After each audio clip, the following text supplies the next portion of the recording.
ఇప్పుడు వైఎస్ఆర్ కాంగ్రెస్ పార్టీకి పొత్తు లేదు కదా, ఎవరితోనూ పొత్తు లేదు కదా. అయినా కూడా వాళ్ళ దాంట్లో ఎంత గొడవ నడుస్తున్నది, సీట్లు ఇవి. పొత్తు లేకపోయిన చోటనే ఒక్కొక్క నియోజకవర్గానికి 3-4 పోటీలు పడి వాటిట్లో వివాదాలు వస్తున్నప్పుడు 40 ఏళ్ల పాటు అనుభవం ఉన్నటువంటి ఒక పార్టీ, అలాగే 10 ఏళ్ల నుంచి ఆశలు పెట్టుకున్నటువంటి మరొక పార్టీ, ఇద్దరు పొత్తు అంటే ఇంకా చాలా సంఘర్షణ నడుస్తుంది.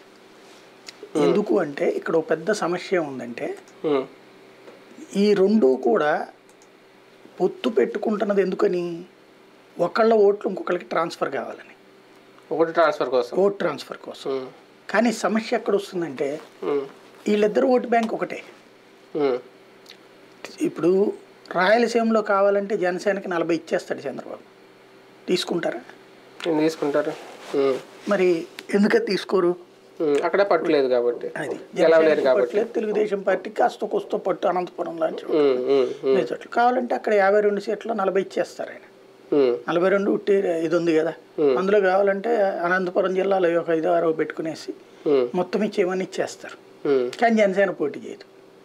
జనసేనకు కావాల్సిన సీట్లు కోస్తా ఉత్తరాంధ్ర కూడా పెద్దగా లెక్క కాదు వాళ్ళకి. ఉత్తరాంధ్రలో కొంత అడుగుతున్నారు కానీ అక్కడేం పట్టుబట్టరు. జనసేన వాళ్ళకి తెలుగుదేశానికి గొడవలు వచ్చేయన్నీ కూడా గోదావరి జిల్లాలు, ఆ తర్వాత కృష్ణా గుంటూరు జిల్లా, ప్రకాశం జిల్లాలో కొంత, ప్రకాశం ఉత్తరాంధ్ర జిల్లాలో కొంచెం వస్తుంది ప్రాబ్లం, ఒక మేబీ 10 to 15 సీట్స్ విషయంలో. మిగతాదంతా హయ్యెస్ట్ గొడవ జరిగేదంతా కూడా ఉభయ గోదావరి జిల్లాలో కృష్ణా గుంటూరు దగ్గరనే. ఇది ఎందుకు అంటే ఇక్కడే తెలుగుదేశం చాలా స్ట్రాంగు, జనసేనకు కూడా అదే ప్రాంతంలో పట్టుకెట్టిగా ఉంది. అందులో ఇప్పుడు గోదావరి జిల్లాలో ఉంది, లాస్ట్ 30-40 వేల ఓట్లు వచ్చినటువంటి నియోజకవర్గాలు కూడా ఉన్నాయి కదా.